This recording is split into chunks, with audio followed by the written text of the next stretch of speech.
Okay. Hi. Good afternoon, everyone. I'm introducing myself for the interest of time.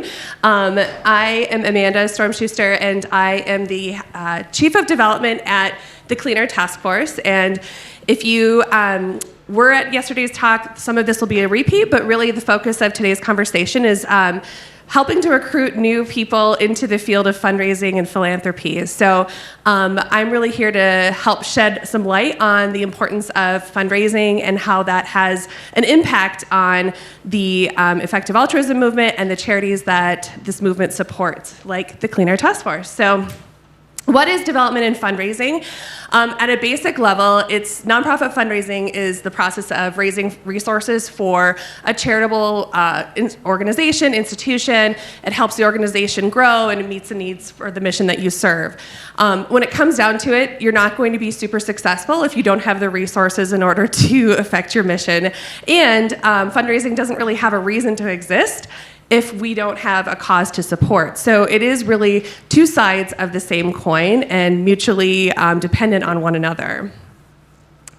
Why fundraising is important, if you were in yesterday's talk, is I shared a little bit more about the impact that the effective altruism movement and its endorsement organizations has had on Clean Air Task Force. And as you can see, the organization has grown exponentially in the last 3 years from when we received an endorsement from Founders Pledge. And so you can see the impact of that is through the fundraising trajectory. And we're able to do more because we have more resources. It makes total sense when you think about it, but if you don't have that function figured out in your organization, there isn't really an opportunity to sustain that. And that's where I've come into play. Prior to me, our organization really only sought and secured funding from foundations, and we raised about $5 million a year.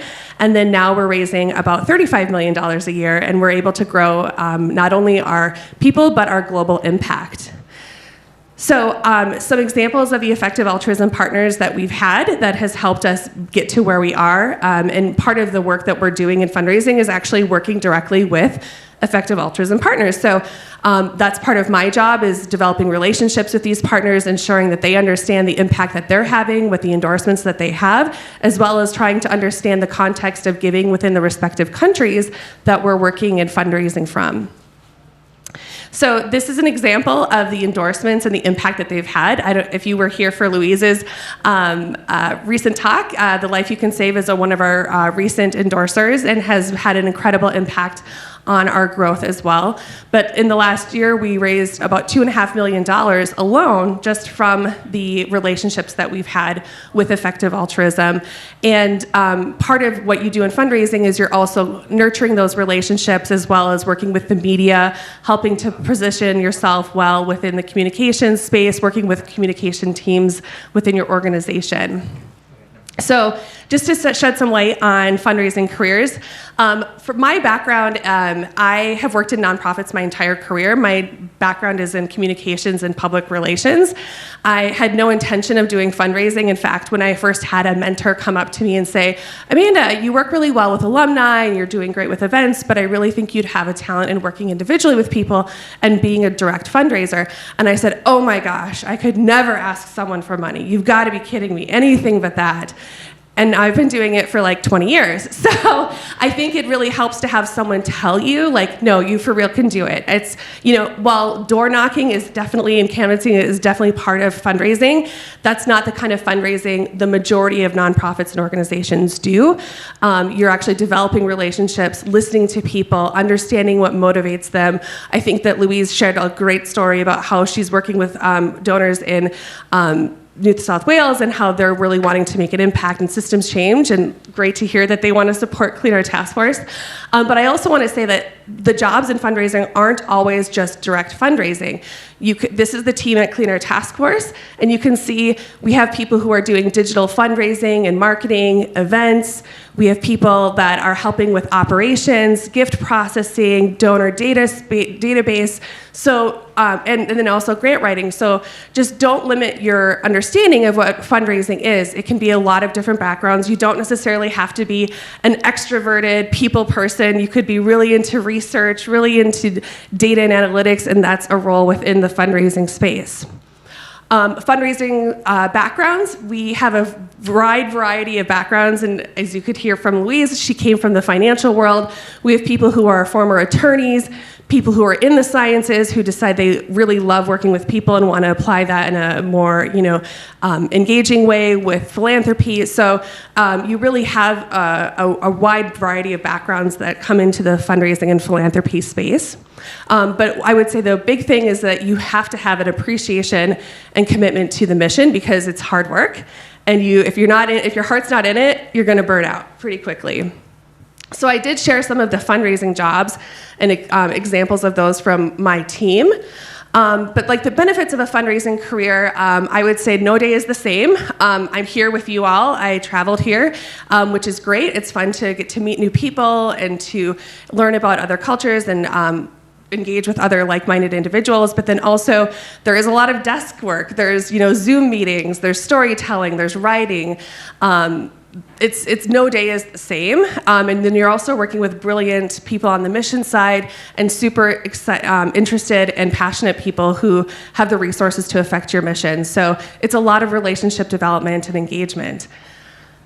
I think it's the best job on earth, and last but not least, I'm hiring. So if you are interested, we do hire people globally, and we're starting to build out our fundraising team accordingly. So don't ever discount fundraising as a career path that might be of interest to you. And I'm happy to share more, but I also know we're pressed for time.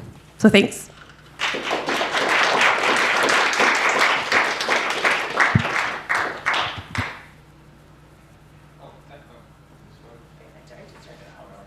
Thanks again to Amanda. If anyone has like one or two questions, we could maybe take those because we're running a bit short on time, but we have time for maybe one or two questions if anyone wants to ask anything. Yep, over here.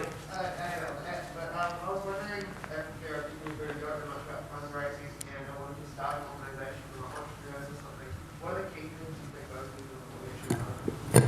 Yeah, I would say that whenever you're wanting to start an organization and you don't know a lot about fundraising, think about your network and just work within your network because you're going to be the best advocate for the cause that you have. So a lot of startups that I've worked alongside, they've actually tapped their friends or family at first just because they're going to believe in you and want to support you. And then there's also a lot of professional organizations out there that you can actually tap into,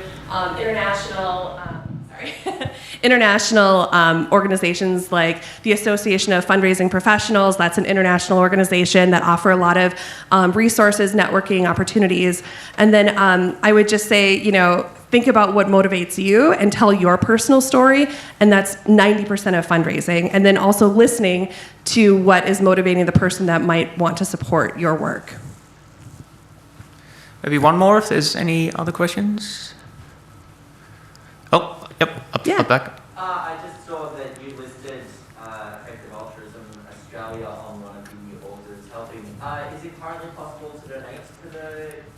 No, usually what's happening, because the way the charity rules for fundraising is in Australia is people can donate to a US-based organization, but you're not going to get the tax advantage that you would if it were directly to an Australian-based charity. So what has been nice about, it's unique to Australia where we would have to have some sort of organization based here, whereas some of the other effective altruism partners that we've had in, say, Germany or the Center for Effective Altruism, actually based in the UK, people can donate directly to those organizations, receive the tax credit in their own respective countries, and then that money can be directed directly to CATF. So very much so, the donors that we have from Australia are donating out of the goodness of their hearts and passion for climate change without worrying about a tax credit, and we're very grateful for that. All right, let me join me again in thanking Amanda.